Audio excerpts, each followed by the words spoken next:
दुनिया की वाहिद ऐसी बिल्डिंग है जो इतनी ऊंची तो नहीं, लेकिन इसने आर्किटेक्चर के रूल्स को बाकायदा झंझोड़ दिया था। 524 फुट ऊंची इस बिल्डिंग का आधे से ज्यादा वजन एक तरफ को झुका हुआ है, लेकिन ये किसी गलती की वजह से नहीं बल्कि यही इसका डिजाइन था। क्योंकि कैपिटल गेट का झुकाव इटली के लीनिंग टावर ऑफ पीसा से भी 5 गुना ज्यादा है। इसी वजह से इसको Guinness book of world record भी मिल चुका है। लेकिन आखिर अबू धाबी के शेख को जरूरत क्या थी इतनी खतरनाक बिल्डिंग बनाने की?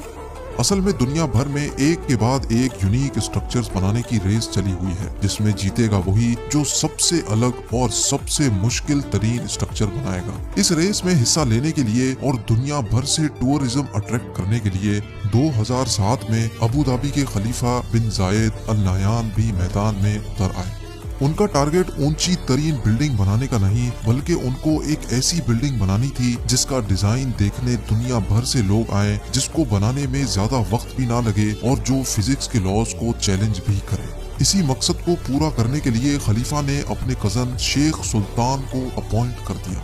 ये टास्क मिलते ही शेख सुल्तान ने लंदन की टॉप आर्किटेक्चर फर्म RMJM से राब्ता किया और यही इस बिल्डिंग को बनाने का सबसे पहला अमल था।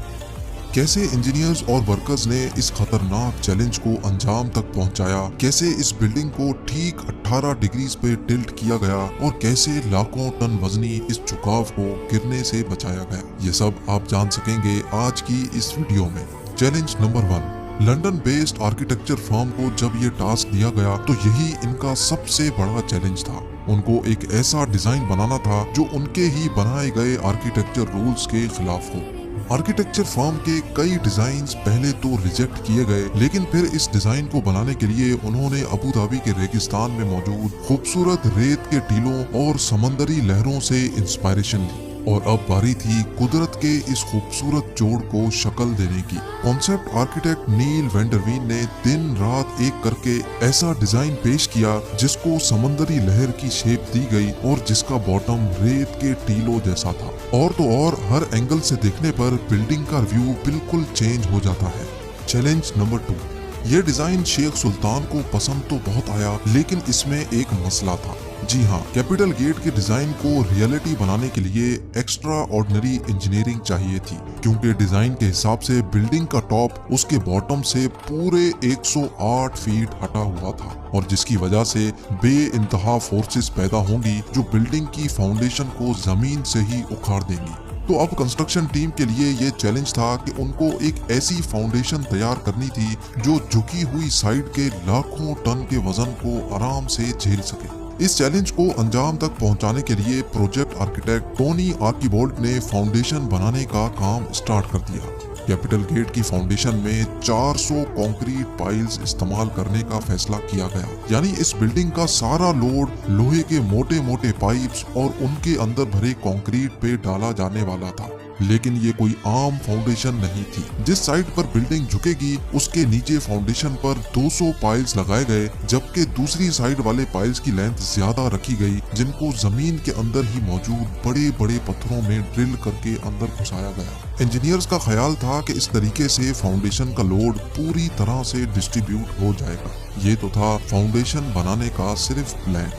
Challenge number 3। कैपिटल गेट का डिजाइन भी तैयार था और अब इंजीनियर्स ने लीनिंग टावर का लोड डिस्ट्रीब्यूट करने के लिए एक एक्स्ट्रा ऑर्डिनरी फाउंडेशन का प्लान भी तैयार कर लिया था। अब टाइम था फाउंडेशन का काम स्टार्ट करने का। इस फाउंडेशन के लिए बहुत बड़े लेवल पे खुदाई की जरूरत थी और तकरीबन 9600 टन मिट्टी जमीन से निकालनी थी। यानी सिर्फ फाउंडेशन डालने के लिए जमीन से निकलने वाली मिट्टी का वजन ही 1600 हाथियों के वजन के बराबर होना था। इस काम को अंजाम देने के लिए 8 महीनों का वक्त रिक्वायर्ड था, लेकिन अचानक एक और मसला आ खड़ा हुआ। जी हाँ, इस मौके पर शेख सुल्तान ने इस बिल्डिंग की डेडलाइन जारी कर दी थी, क्योंकि ठीक 2 सालों के बाद अबू धाबी में फ्यूचर एनर्जी समिट होना था। इसी वजह से खलीफा चाहते थे कि इस एनर्जी समिट से पहले ही बिल्डिंग कंप्लीट हो जाए। यानी अब इंजीनियर्स के पास सिर्फ 24 महीनों का वक्त था, जिसमें उनको फाउंडेशन भी डालनी थी, बिल्डिंग भी खड़ी करनी थी और इंटीरियर का काम भी कंप्लीट करना था। ये चैलेंज मिलते ही कंस्ट्रक्शन की पूरी टीम में एक अफरा तफरी सी मच गई थी, जिसकी वजह से उनको पूरा कंस्ट्रक्शन टाइम फ्रेम ही चेंज करना पड़ा। यानी जिस फाउंडेशन पे 8 महीनों का वक्त रिक्वायर्ड था उसको दिन रात एक करके सिर्फ 3 महीनों में ही कंप्लीट कर लिया गया, क्योंकि इसके अलावा और कोई ऑप्शन भी नहीं था। Challenge number 4। जैसे ही फाउंडेशन पूरी तरह से सूख गई, कंस्ट्रक्शन टीम एक बार फिर से मैदान में उतर आई। अब इनका चैलेंज था टावर की कंस्ट्रक्शन स्टार्ट करने का, लेकिन यहाँ उनको एक और चैलेंज का सामना करना पड़ा। नॉर्मल स्काई स्क्रैपर्स एक सॉलिड कोर के गिर्द बने होते हैं जो बिल्कुल सीधा ऊपर तक जाता है, लेकिन कैपिटल गेट के केस में अगर ऐसा ही कोर बनाया गया तो झुकाव की वजह से कोर एक तरफ को मुड़ भी सकता है, जिसके इंतहाई खौफनाक नताइज भी हो सकते हैं।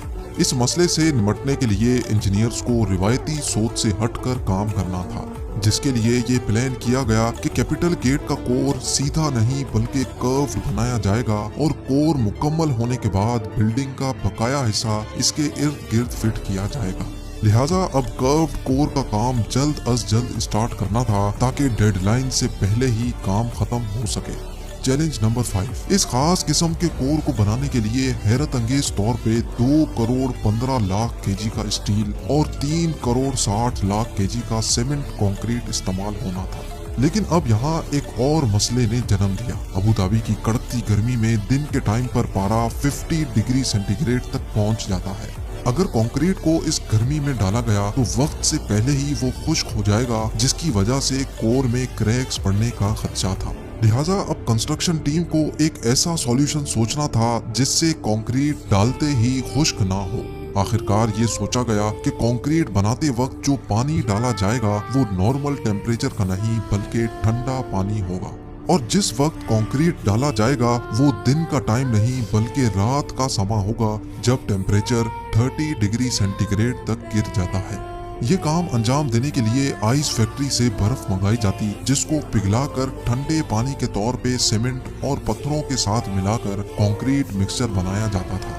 तकरीबन 150 रातें यानी 5 महीने लगाकर कैपिटल गेट का कर्व कोर कंप्लीट कर लिया गया। Challenge number 6। अबू धाबी के सेंटर में वर्ल्ड क्लास स्ट्रक्चर बनाया जा रहा था, जिसका आधे से ज्यादा काम पूरा हो चुका था, लेकिन असल चैलेंज अभी बाकी था। जी हाँ, कंस्ट्रक्शन टीम ने कोर को तो थोड़ा कर्व शेप दे दिया था, मगर अब बारी थी बिल्डिंग के असली झुकाव की, जिसके लिए डायग्रेड टेक्नोलॉजी का इस्तेमाल होना था, जिसमें लोहे से बना फ्रेम छोटे छोटे हिस्सों में कोर के गिर्द लगाकर बिल्डिंग को झुकाया जाना था। टोटल 720 लोहे के बड़े बड़े फ्रेम्स बनना थे, लेकिन बिल्डिंग की शेप की वजह से हर फ्रेम को अलग से डिजाइन करना था। यानी टोटल 720 लोहे के फ्रेम्स, हर एक फ्रेम का वजन 16,000 केजी और हर एक फ्रेम की शेप एक दूसरे से अलग होगी। ये काम अंजाम देने के लिए शारजा की एक स्टील मैन्युफैक्चरिंग कंपनी को टास्क दिया गया।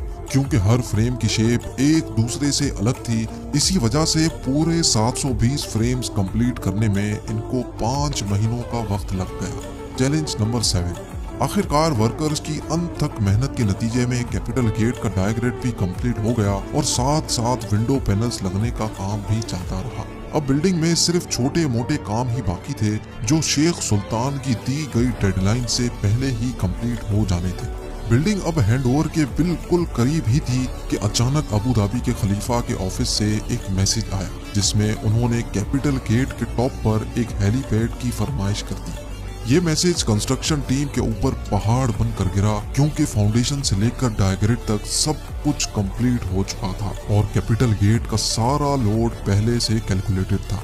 यानी डिजाइन बनाते वक्त हेलीपैड और हेलीकॉप्टर का वजन शामिल नहीं किया गया था। ये मसला कैपिटल गेट की कंस्ट्रक्शन के दौरान खड़ा होने वाला सबसे बड़ा मसला साबित हुआ। लिहाजा अब फिनिशिंग का काम रोककर एक बार फिर से सारी स्ट्रक्चरल कैलकुलेशंस दोबारा की गई। कैलकुलेशंस के बाद ये नतीजा निकाला गया कि स्ट्रक्चर हेलीपैड का वजन तो बर्दाश्त कर लेगा, लेकिन स्ट्रक्चर का डिजाइन कुछ ऐसा है कि तेज हवा के मौसम में हेलीकॉप्टर बिल्डिंग पर लैंडिंग के दौरान क्रैश भी कर सकता है। लेकिन अब किसी भी सूरत में ये हेलीपैड बनाना था, क्योंकि अब ये शेख की फरमाइश थी। इसी मकसद के लिए लंदन में कैपिटल गेट के मॉडल को विंड टनल टेस्ट किया गया, जिसमें ये बात साबित हो गई कि तेज हवा में बिल्डिंग पर हेलीकॉप्टर की लैंडिंग खतरे से खाली नहीं होगी। विंड इंजीनियर लीगटन ऑरेलियस ने ये सजेशन दी कि अगर हेलीपैड के डिजाइन में चेंजेस की जाएं और हेलीपैड की ऊंचाई को 2 मीटर कम किया जाए तो ये मसला काफी हद तक कम हो सकता है। मॉडल में हेलीपैड का डिजाइन चेंज किया गया तो हैरत अंगेज तौर पे विंड इंजीनियर की सजेशन सच साबित हुई। ये खबर मिलते ही कैपिटल गेट पे हेलीपैड की कंस्ट्रक्शन स्टार्ट कर दी गई और बिल्डिंग को वक्त से पहले ही शेख सुल्तान के हैंडओवर कर दिया गया। कंस्ट्रक्शन टीम और वर्कर्स को सलाम है जिन्होंने अपनी काबिलियत से दुनिया का सबसे ऊंचा लीनिंग टावर बनाया है। उम्मीद है जेम टीवी का ये एपिसोड भी आप भरपूर लाइक और शेयर करेंगे। आप लोगों के प्यार भरे कमेंट्स का बेहद शुक्रिया। मिलते हैं अगली शानदार वीडियो में।